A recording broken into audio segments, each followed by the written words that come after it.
Hey guys, back with another video. This time it's with NotVivid, and I'm trying to analyze why he's such a good positional player, which leads him to be the 3-time champion of the Summer Skirmish series so far. Let's hop right into it.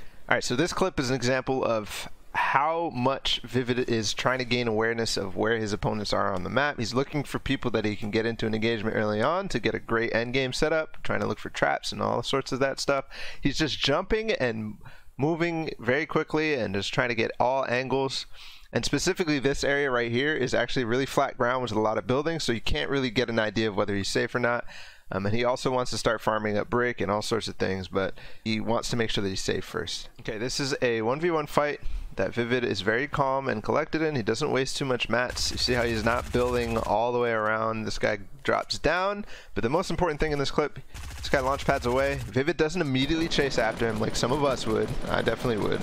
Hits that headshot, he gets some white. Okay, he decides to start chasing, but watch where he lands. He doesn't land, this is very important, he doesn't land down in the divot where the other guy went. He actually went right at the top where you can still stand at the highest height, but he's also being hidden. If you look at the radar right now, he's being hidden from getting shot all the way around here. So he's not standing up on top of the divot where it's very open and he could get third-partied all around, but he's staying right in the highest point inside of the divot. And from there, he does not continue to chase if you can't find him, because if he commits to this fight, it could be very dangerous for him. So he just decides to back off and continue with his rotation plan.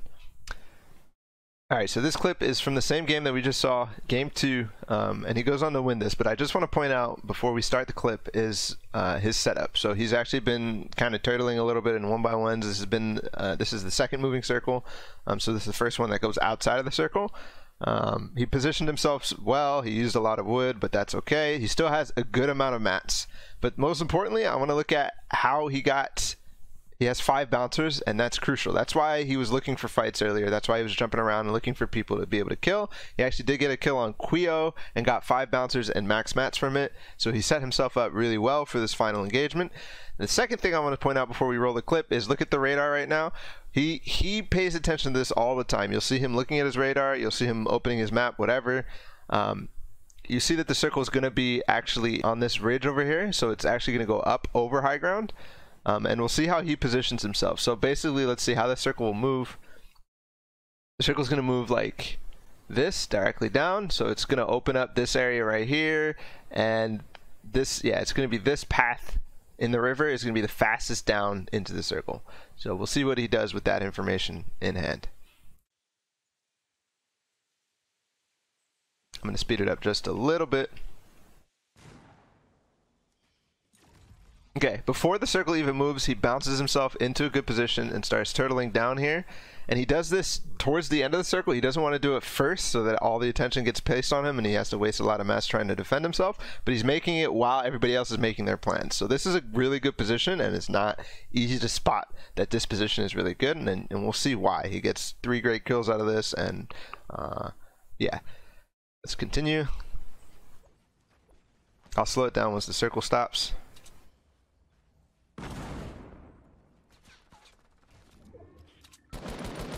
Okay, he takes shots because he's already in a good position. He can run up this hill. This is exactly what he wanted. He just wanted to be able to run up and not have to build up.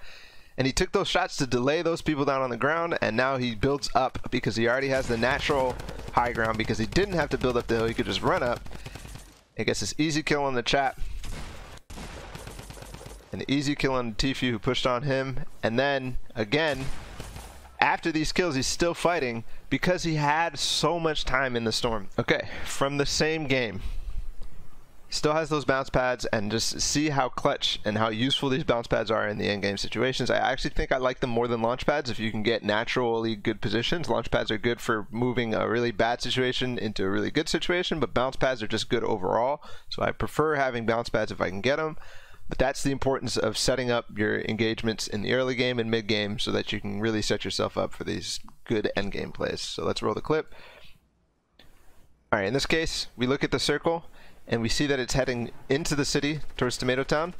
So he's already aware of that. He sees that the two last players, his last 2, are down there. He tries to get a shot on them, but regardless, he doesn't find it. So he bounces straight in here.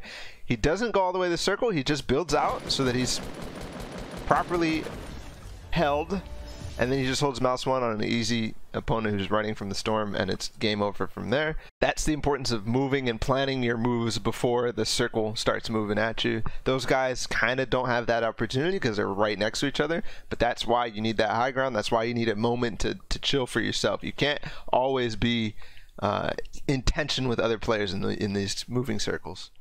Okay, so this is game 3, and it's finally the end game. You see it's the first moving circle. If you look at the radar right now, he already has 2 kills. He needs 2 more at least to get the points.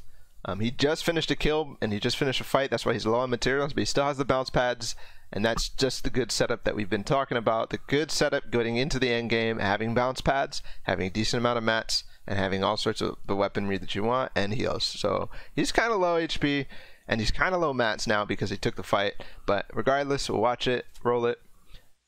And I just want to point out, leeching enemies' buildings right here, he is not using his own build for 2 reasons. Number 1, doesn't want to waste mats. That's very obvious. Number 2, he doesn't want to be spotted by other people because he builds. So finally he gives that up. He gets in a good position here. His idea is to fight. He makes a mistake with the bounce pad. That's okay. He gets even lower. He's at 45 HP now. And he starts bandaging, tries to make a plan right away. We talked about how he was making a plan about where he wants to go. I just want the kill, man. And we'll see if these guys are all shooting at each other. And one of the plays is to get over in this area because these guys are shooting them already. That's who they're focusing on, and it's kind of hard for people to switch focus. So he wants to get kind of in between them so that this guy's shooting him, this guy's shooting him, and he wants to cover from this guy so that this guy doesn't decide to shoot him. So this is the play that he makes. With the bounce pad, boom, gets over to where those stairs are. He could have died there, but that's the reality of BR right here. Boom, boom, boom. Yes. Great plan. That's about it. He could have died there, but that's the reality of BR. Sometimes you have to take risks, and he took the risk, and it paid off. 4 kills, that's the point. He doesn't go on to win this game because of his setup right now. He can't get that loot that he just got, but at least he got that point. All right, so this is a really nice endgame by Vivid right here. I showed you the clip already.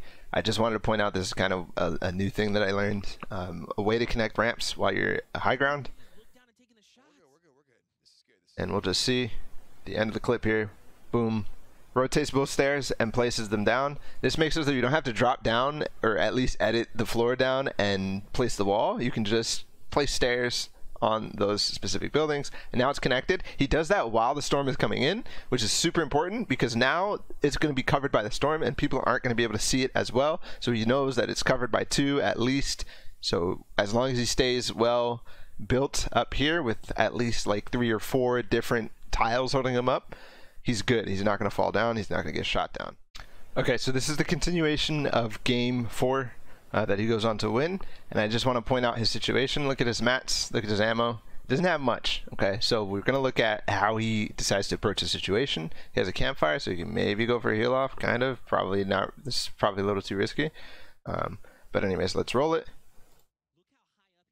We know he's already connected pretty well back behind. This isn't actually the same structure, but it's decently connected.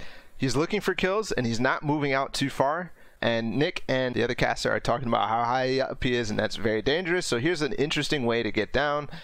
We already know about the wall, floor, but that takes mats. So he looks into the storm here to find a connecting piece. That's really smart. Look into the storm for abilities to get down. He's easily able to go down 2 floors, 1 floor if he wants. He does decide to go down with 1 floor. Boom. Looks into the storm. So that's really crucial. Look into the storm, and then he uses the rest of the way down. And at that point, he knows that he's high enough.